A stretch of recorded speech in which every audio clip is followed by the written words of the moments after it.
I used to pace the pantry at 9 p.m. in search of a way to satisfy my cravings. I did this for about 2 years straight until I made the choice to stop, and it helped with my postpartum fat loss journey. I'm going to walk you through my 3-mistake framework that will change the way that you think about cravings forever.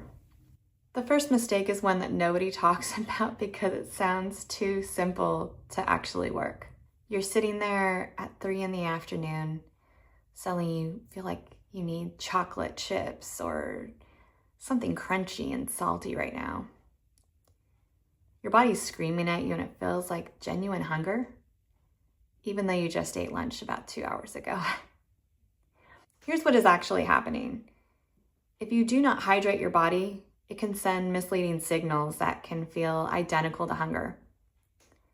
Your brain cannot tell the difference between thirst and hunger because they both trigger the same part of the hypothalamus, the control center of the brain. If you're craving fats or fried food, this could be a need for essential fatty acids like omega-3 or just plain calories. If you crave something salty, this could be a signal of dehydration, electrolyte imbalance, or high stress. If you're craving something sweet or carbs, this could be a sign of low protein, lack of sleep, high stress. If you're craving chocolate, this could indicate magnesium issues or low mood. If you're craving something unusual like ice or clay, this could be a mineral deficiency. So you're actually reaching for snacks when your body's actually begging for water. I started drinking a full glass of water the moment I felt like craving and waiting just 5 minutes. And within a few weeks, that emotional eating just disappeared. I am not somebody who has an easy time with hydrating. I have never cared for the taste of water. I think that's just how I was raised, and there's something different about the water in each place that I've kind of lived in over the years as I've gone from state to state. Something that's been really helpful is adding lemon to my water. And one of my favorite things is to add Ultima powder. It has 0 calories to it. It has 0 sugar, which is really nice. But it adds a flavor to my water that I grew up drinking juice. Now I still push myself to drink water, but these are helpful tools for me personally to get more in me, because something like cucumber water, strawberry water, I don't like chunks of stuff floating around. That's just my personal preference. So whatever you can do to kind of get that hydration in you. I'll list a link below on to some of my favorite electrolyte powders. And I'll also have a freebie below that will talk about the different ways to offer self-care for yourself that ideally will take anywhere from 10 minutes or less. Ideally 5 to 10, right? Because who's got time for that? We make time. The second mistake is the reason your kitchen becomes a danger zone the moment anything stressful happens. Picture this scenario. You're finally home for the evening.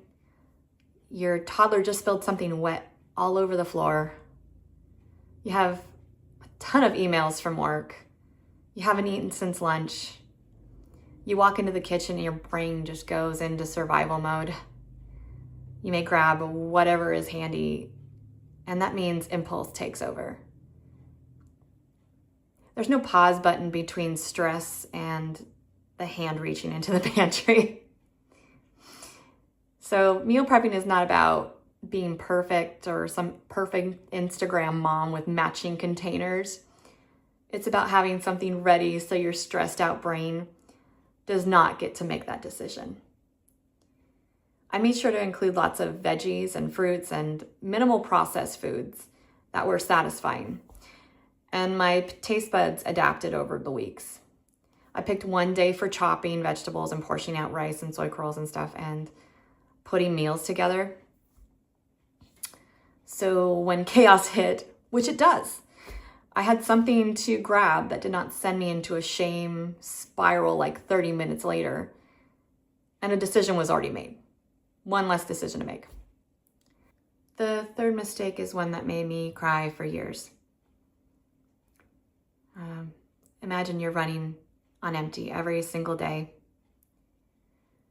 you're giving everything you can for this new life you created, your family, maybe your job, maybe your parents and your friends, but you're not showing up for you. You have not sat down for 10 minutes alone in weeks. You haven't gone to the bathroom alone in weeks.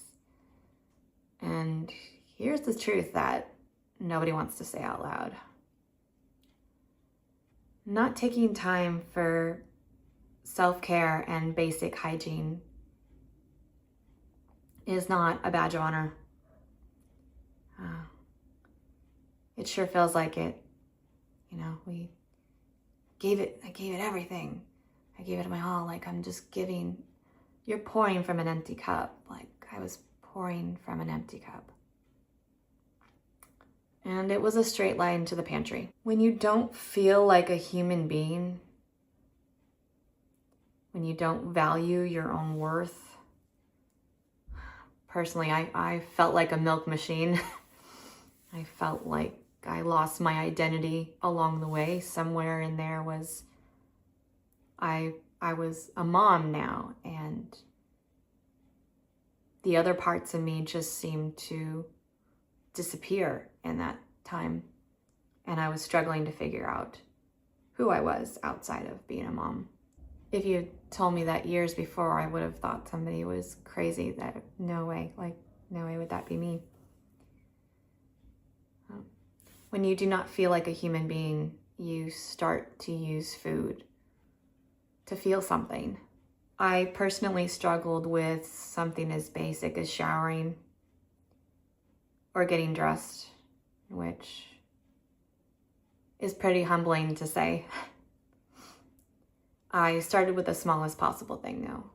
I started putting on real clothes instead of living in pajamas. That's it. It sounds ridiculous, but it sent a signal to my brain that I mattered enough to take care of myself.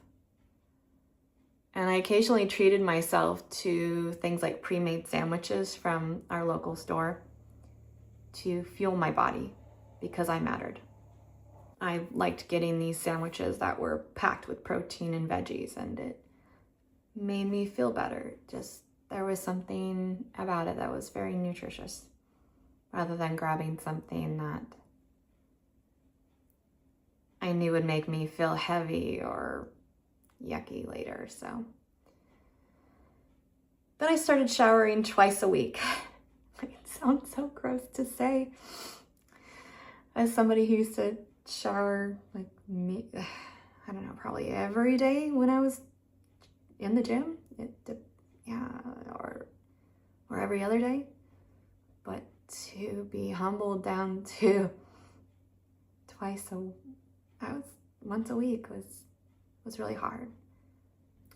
And it wasn't until I started opening up that I discovered that I was not alone. I'm somebody who I just owned it, just said it, like, that's right. And other women seemed to feel like they could admit that as well. And it was really sad to hear that, but at the same time, it made me feel better knowing that I wasn't alone, that other people were struggling with something basic like that as well. Later on, I started adding 5 minutes of meditating. And these tiny acts of treating myself like a person I cared about made me stop trying to fill the void. You cannot pour from an empty cup. I heard this saying so many times postpartum, so many of these dumb sayings. But they're accurate, they're right. There's a reason why it's being said. You also can't stop emotional eating when you feel like you do not deserve to exist outside of being useful to other people.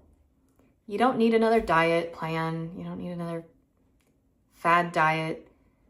You need to hydrate like your cravings depend on it, because they do. You need to make decisions when you're calm so stress doesn't take over and decide for you. And you need to remember that you deserve basic care. In addition to some of these things, there was something I came across that taught me to take a pause. If I found myself reaching for things that did not serve my physical goals, I found that this was very helpful to just stop and think, does this serve me? Does this get me to where I need to be? Am I actually hungry? Is there an emotion behind this? Am I angry with somebody? Am I stressed? Am I sad that I'm trying to fill this void? Just bringing awareness to those areas when I'm feeling it. So that is how I stopped emotional eating. So if you found this video helpful, be sure to like and subscribe so you can follow along for more tips and tricks.